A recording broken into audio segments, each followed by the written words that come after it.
Problem చూడండి. ఏ 60 microfarad capacitor is connected to A 110 volts 60 hertz AC supply. Determine the RMS value of the current in the circuit.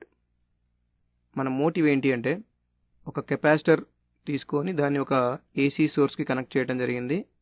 ఈ capacitor యొక్క capacitance AC source యొక్క configuration వచ్చేప్పటికి VRMS frequency.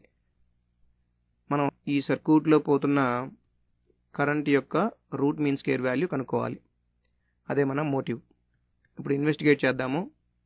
మనకి ఇవ్వబడిన ఈ capacitor యొక్క capacitance C is equal to 60 microfarads, that is equal to 60 into 10⁻⁻6 farads.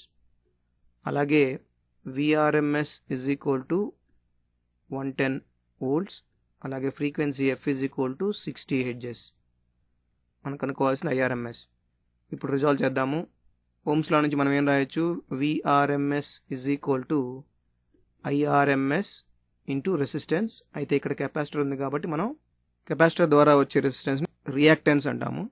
దాన్ని XCతో represent చేస్తాం. కానీ XC is equal to 1/2πf into C. మనం కనుక్కోవాల్సింది ఐఆర్ఎంఎస్ కాబట్టి IRMS is equal to VRMS/XC. So ఇలా రాస్తున్నాను. దట్ ఈజ్ ఈక్వల్ టు, ఇప్పుడు value substitute చేద్దాము. విఆర్ఎంఎస్ అంటే 110 volts ఇంటూ ఇక్కడ XCలో ఉన్న క్వాంటిటీస్ అన్ని డినామినేటర్లో ఉన్నాయి కాబట్టి ఇక్కడ డినామినేటర్లో XC కనుక రాస్తే ఇవన్నీ పైకి వెళ్తాయి. సబ్స్టిట్యూట్ చేస్తే 2 ఇంటూ పైని 22/7 రాస్తున్నాను ఇంటూ F వచ్చేసి 60 ఇంటూ C వచ్చేసి 60 ఇంటూ 10⁻⁻6.